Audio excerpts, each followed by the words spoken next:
여러분, 하나님의 자녀는 어떻게 되는 것입니까? 예수님을 나의 주와 메시아로 영접해야 되는 것입니다.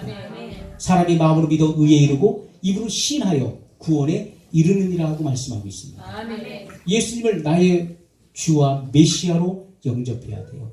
예수님께서 나의 죄를 담당하시기 위해서 십자가에 피를 흘려 내 죄를 속량하셨음을 내가 믿어야 되는 것입니다.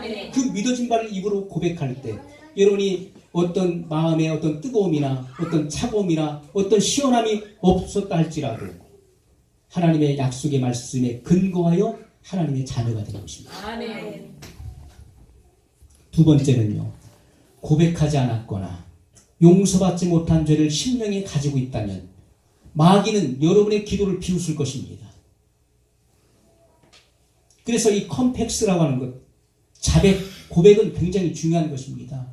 요한일서 1장 9절에 만일 우리가 우리 죄를 자백하면, 컴팩스, 우리 죄를 자백하면 저는 미쁘시고 의로우사 우리 죄를 사하시며 모든 불의에서 우리를 깨끗게 하실 것이요 라고 말씀하고 있습니다. 우리는 이 약속의 말씀에 근거하여 우리가 죄를 자백할 때 누구에게 자백합니까? 하나님 아버지 앞에. 우리는 하나님의 자녀로서 하나님 아버지 보좌 앞에 나가는 것입니다. 그리고 우리가 지은 죄를 하나님 아버지 앞에 고백할 때 하나님은 우리의 죄를 사하시며 모든 불의에서 우리를 깨끗하게 하신다고 말씀하고 있습니다. 주님의 그 보혈의 능력으로 우리를 죄에서 해방시켜 주신 것입니다. 우리가 여전히 죄를 숨기고 죄를 계속해서 지으면서 그 죄를 자백하지 않는다면 여러분이 아무리 기도할지라도 마귀는 여러분의 기도를 비웃을 것입니다. 이 마귀는 물러가지 않는다는 것입니다. 그 반드시 여러분 숨겨진 죄, 예수님께서 사람의 그 마음을 밭으로 비유하셨습니다. 씨 뿌리는 자의 비유를 배우라 말씀하셨어요. 그러면서 두 번째 소개하고 있는 그 마음의 밭은 돌짝 같은 마음의 밭이었습니다. 돌짝 같은 마음의 밭에 씨가 떨어졌습니다.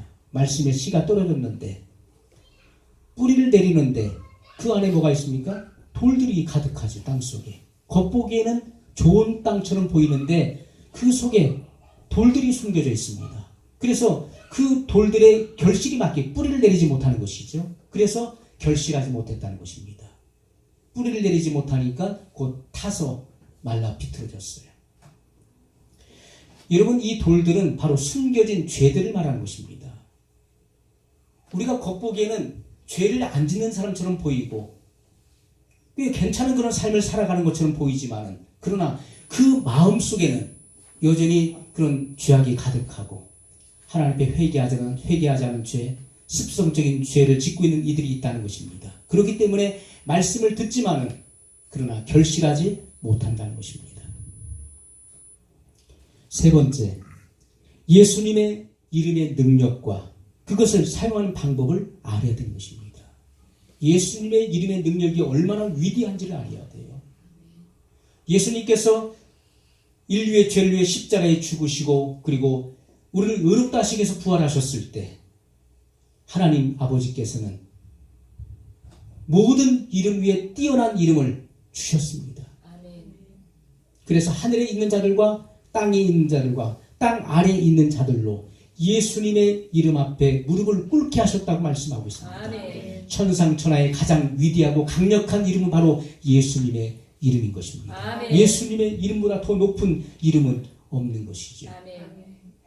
여러분, 우리가 마태복음에 보게 되면은 예수님께서 이 땅에 탄생하실 때 그때 세상을 호령하고 있었던, 지배하고 있었던 자가 누굽니까? 로마 황제 가이사 아구스투였습니다. 그는 세상을 지배하는 자였습니다. 많은 나라들을 식민지로 지배하고 있었죠. 가이사 아구스투가 명령하기를 천하로 호적 명령을 내렸습니다. 내 지배하에 있는 모든 사람들은 다 각자의 고향에 돌아가서 호적하라 명령한 것입니다. 그때 모든 사람들은 그 가이사 아구스투의 그 명령에 의해서, 그 말에 의해서 움직이기 시작했습니다. 그것이 성경에 나오고 있습니다. 여러분, 예수님의 이름에는 권세가 있습니다. 예수님의 이름으로 명령할 때 모든 세력들은 다 복종되고 순종할 수밖에 없다는 사실을 우리가 기억해야 되는 것입니다. 이것이 바로 하나님의 자녀들에게 주어진 권리이며 특권인 것입니다. 자, 예수님의 이름의 능력이 뭔지 알았죠? 가장 높은 이름. 그 이름으로 명령하면 모든 것들이 다 순종할 수밖에 없다는, 복종할 수밖에 없다는 것입니다. 자, 그 이름을 우리는 사용하는 방법을 알아야 됩니다. 예수님의 이름이 악한 영들을 정복할 수 있는 위대한 힘을 가지고 있다는 사실을 우리는 분명히 알아야 됩니다. 그래야 승리할 수 있습니다. 따라서 하겠습니다. 예수님의 이름으로 마귀야, 너의 권세가 내 삶에서 끊어질 것을 명령한다. 자, 우리는 이렇게 선포하는 것입니다. 다시 한번 하겠습니다. 가슴에 손을 얹겠습니다. 예수님의 이름으로 마귀야, 너의 권세가 내 삶에서 끊어질 것을 명령한다. 여러분, 이렇게 중요한 것입니다.